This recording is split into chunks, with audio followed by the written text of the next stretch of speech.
Hello, how are you today? I hope you are fine and in good health. So, let's continue our series of My Pillars of Wisdom and Light. And today is episode number 12. And by the way, you can find all those clips, those small sequences on YouTube. You just type my name, Sylviane Cannio.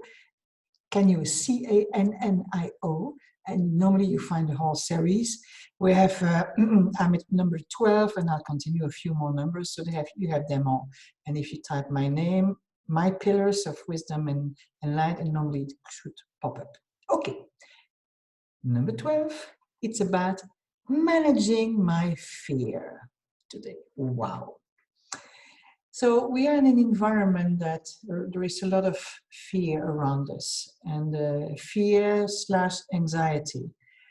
And in fact, it's a need for security for the future. And it's clear that it's either ourselves or the people around us who are fearing about the future. But also we hear a lot in the media, we hear a lot in the press, and we read a lot in the press, and it can raise the level of anxiety in the whole society. Now you have to know something, is that fear there is a difference between real fear and mentalized fears. And the good news for today is that, by the way, I don't use PowerPoints. We have enough PowerPoints. I make my little papers. So my first little paper is fear can deflate from 100% to 5% because the 95% are irrational elements. That is, I make myself a movie. I'm a fantastic film director, and I inflate the fear and I mentalize it, and in fact it stretches such to a point that, in fact, if I just reduce the level of emotion out of it, and I just take what is the remainder, which is really the alarm bell, that is, pay attention to what is coming, then it can be reduced by 95%. Let me take examples. Let's take two examples today. You can have the fear of being sick and getting the COVID-19, indeed. And let me remind you that there is a proportion of 2% of people who might die of it. This is very sad, but it's only 2%. If you have cardiovascular diseases, cancer, the percentage is far higher, all right? So the 2%, it could be the fear of death.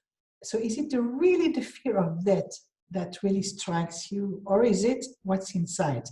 Fear of death is the fear of dying alone, fear of pain, fear of not having the opportunity to say farewell, fear not to have the opportunity to settle down the material thing around us, the legacy, the papers, what is needed to be done, and to set a bit of order in our life. You see, the fear of death can be churned into sub-fears. If I take the fear of losing my job, for instance, of going bankruptcy, is it really that? Is it that big fear, or is it sub-fears? And in the sub-fears, you could have, for instance, I cannot feed my family or feed myself or be lost, or I lose my social status, for instance, or I lose my standard of living. These are sub-fears. So I invite you to take your biggest fear for the moment. And I took two examples.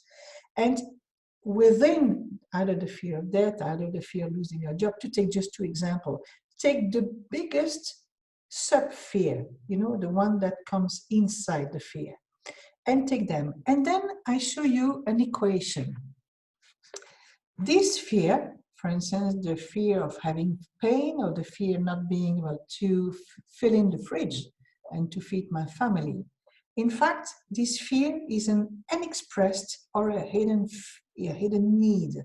So what is the underlying need behind the fear? Because a fear, in fact, is a fear of tomorrow. Am I able to secure myself in the future? And so it's an unexpressed needs or a hidden needs. So the fact that you express the needs already will deflate the fear. Then the next step is to understand that for each sub-fear for which you have a need, there is an objective and an action. So let's take the example. I'm afraid of losing my job. And by the way, when you hear all what's going on for the moment, there are so many people. I read in the press that the trade, the overall internal gross national product worldwide would be reduced by 30%. So there will be layoffs, there will be bankruptcy. It's a fact. So it's how shall we all together be strong and overcome it? Is that to understand the needs underlying underneath the fear and transform it into objective. Let me take the example of losing my job. I'm afraid not being able to feed my family. So what is my objective? 1,500 euro, 2,000 euro, 3,000, I don't know. You have a number. I invite you to have a number in your mind. Okay, what is the minimum, vital minimum for my family to be in good state? That is to pay the rent, or to pay the mortgage, to pay food, to pay the basics, the basic necessities, right? How much does it represent? So my objective is to reach that 1,500, 2,200, 500, whatever. And that my objective is, how can I reach my objective? Which action do I have to put in place? So maybe I have an employment scheme. Maybe I have some replacement amount that might be provided by the states. You know, for the moment, the European Central Bank is opening its purse to help banks to help. So what is my objective? Negotiate with my banker, negotiate with the state, negotiate with my employer, find a second job, find a third job, having my kids, I don't know.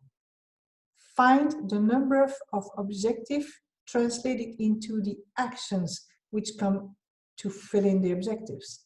And you know what? Is when soon as you are in action, as soon as you are in movement, the level of fear reduces automatically because you are moving, you are in moving.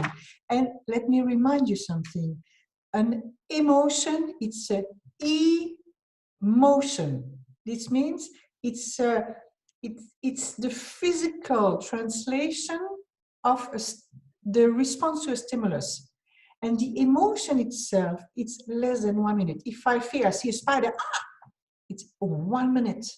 If I have sadness, anger, joy, it's 1 minute. What comes after is the mood. So we don't have a power too much on the physical translation of what we see in the stimulus, right? Let it go. It's just 1 minute, 45 seconds, 1 minute. But we have a control on what comes after. This means the mood, you know, and you have some people, they say gray sky, oh, I'm in that mood. And I know people who know that the mindset, you have a power. Remember, take the clip that I made on how to change to have a better mindset. Okay, that's under your control. So you have a control on the decision, on the mood, because the mood is a decision. You can decide upon getting objectives, then actions, movement, and it will be reducing the fear. Because if you do nothing in front of the fear, what could happen? You are frozen, or you let the fear stretches in your life that even deepen your freezing mode. Okay, or you get aggressive. I mean, it's you know, these are the 3 F when you have against stress. That it fight, fly, go away, freeze. That is the animal reaction to stress. So here it's about fear. It's much more I freeze, I do nothing, which is the worst to do with fear. So my invitation for you today, make the exercise, take your biggest fear, chunk it, get the underlying needs, then transform it into objectives and action, and you'll see that your morale will go up. And when your morale is better, you have a better immune system, you can fight whatever comes much better, and then you are much forceful. Okay, this is the best I wish you for today. See you soon. Have a bright day and do your best that you can. Bye for now. See you.